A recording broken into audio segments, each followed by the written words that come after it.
One of the best things about Excel is the fact that a single worksheet can hold so much information. In fact, you could fill billions of cells if you needed that much room. A file with that much data could get pretty overwhelming, but there's a feature called PivotTables that can help. PivotTables let you summarize and manipulate your data without actually changing anything in the worksheet. Let's take a look at how they work.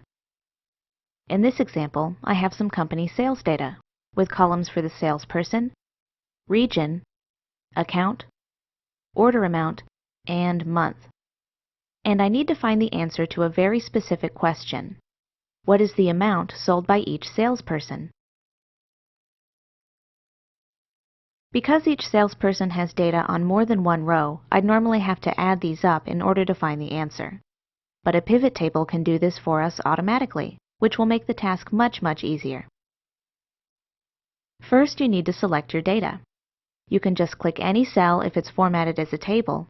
Otherwise, you need to select all the cells yourself, and don't forget your column headers. When you're ready, go to the Insert tab, then click the Pivot Table command.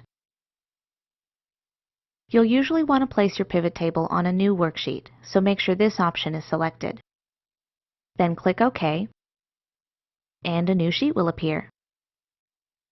Over on the left is our blank pivot table. It's okay that there's nothing there yet. To the right is a list of fields that have actually been pulled from our column headers. This is where we control what is or isn't displayed in the pivot table. But before we continue, let's take another look at that question. What is the amount sold by each salesperson?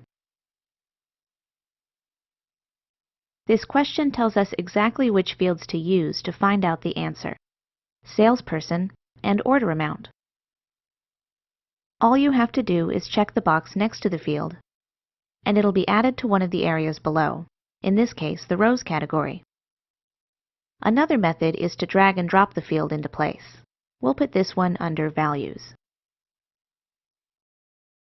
If we go back to the pivot table, now we can see the information we were looking for. In other words, the amount sold by each salesperson. So our question has been answered just by choosing what fields to include.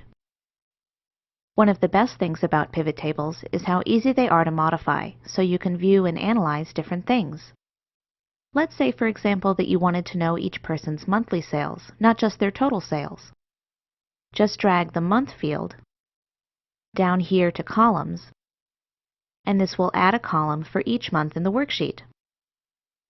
If we wanted to know what each region sold, we could take out the month and salesperson fields and then drag region down to rows. So each time we change the fields, the pivot table is just combining the source data in a different way, so we can view the information we need. And we're doing all this without adding or changing anything in the original worksheet. You can even experiment by dragging the fields into different areas, but some combinations work better than others. For instance, if I move order amount over to columns or rows, you can see that it doesn't really give us any useful data.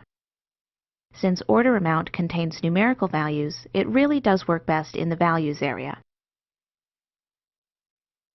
Finally, if we click the arrow next to order amount and go to Value Field Settings, we can change the function to something other than sum.